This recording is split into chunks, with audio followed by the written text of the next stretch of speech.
Local officials in Pennsylvania claim that their local enforcement were on hand for traffic duty. 7 officers that were told, okay, you folks are going to be assigned to the traffic dealing with this rally. And it flies in the face of what we've been hearing from federal officials. So joining me now on the phone is Edward Natali, Butler Pennsylvania Township Commissioner. He was elected to that position in 2021. He tells us he does not have a law enforcement background. Mr. Natali, thank you very much for being here today. It's good to have you with us. Martha, thank you very much for reaching out to me. So tell me what your understanding is of what the local law enforcement's responsibility is, because clearly the head of the United States Secret Service has suggested that that area was going to be covered by local officials. Well, yes, and honestly, Martha, that's what prompted me to, I guess, post. I'd like to let the dust settle after an event like this, but what prompted me to post and on the social media platform last night, and of course, obviously talk to you today, is that our local Butler Township Police, their duties that were assigned to them, and we have an operational plan that details all that, were strictly traffic detailed. They were not required or not detailed to any security detail related to the event. It's strictly traffic to help people coming in and out of the event. If there is an emergency, those type of things. We saw the number of people, the number of cars at the event. And I was so frustrated and quite frankly hit my limit again last night when I saw, again, Secret Service says it was the responsibility of the local police department. That's absolutely not correct.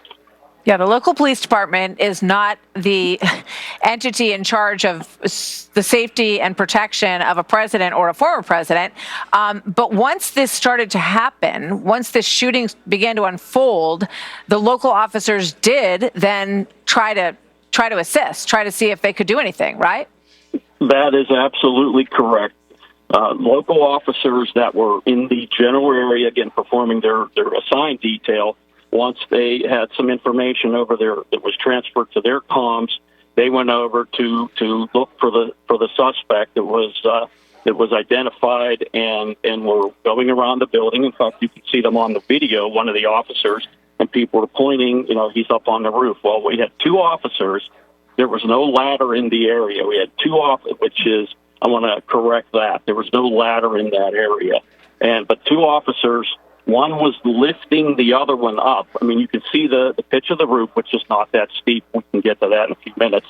But to the edge of the roof for them to try to look up and to see where the suspect is, the officer that's being lifted, he is using both hands to grab the edge of the roof to try to pull himself up.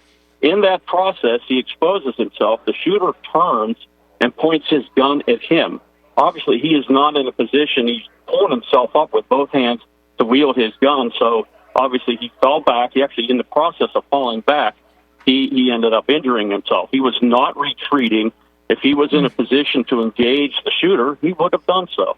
And and that message that's out there is disgusting. Did you, that's new information, so thank you for that. Last question for you. We're seeing reporting that Crooks' parents reported that he was missing and called the local police. Can you shed any light on that? No, I cannot. Obviously, I just heard that, I'll say, within the last few hours, so I can't shed any light on that.